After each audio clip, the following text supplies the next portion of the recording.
হাওরে প্রকাশ্যে চলছে অবৈধ চায়না জাল দিয়ে পোনা মাছ নিধন। স্থানীয় মৎস্য আড়তে চলছে বেচাকেনাও।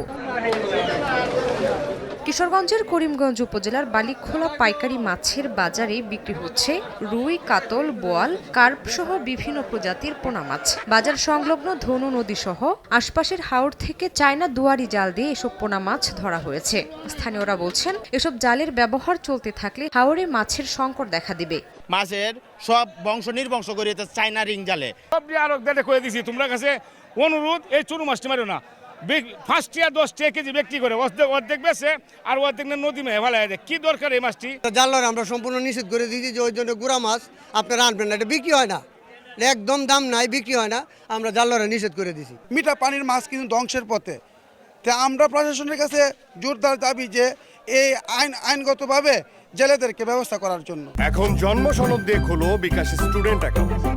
নিজের বিকাশ নিজে কর। তবে পোনা মাছ নিধনে নেই সংশ্লিষ্ট বিভাগের কোনো তৎপরতা।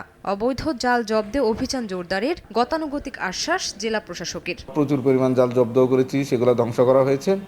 আর এটার যে সোর্স, এখানে বাজার থেকে যে জায়গা থেকে তারা জাল কিনেন, সেখানে আমরা গতবার অভিযান করেছিলাম, এবার আমাদের অভিযান অব্যাহত আছে। মৎস্য বিভাগের তথ্য মতে প্রতি বছর কিশোরগঞ্জের বিভিন্ন প্রাকৃতিক জলাশয় থেকে ৮৩,৬৩৬ মেট্রিক টন মাছ আহরণ করা হয়।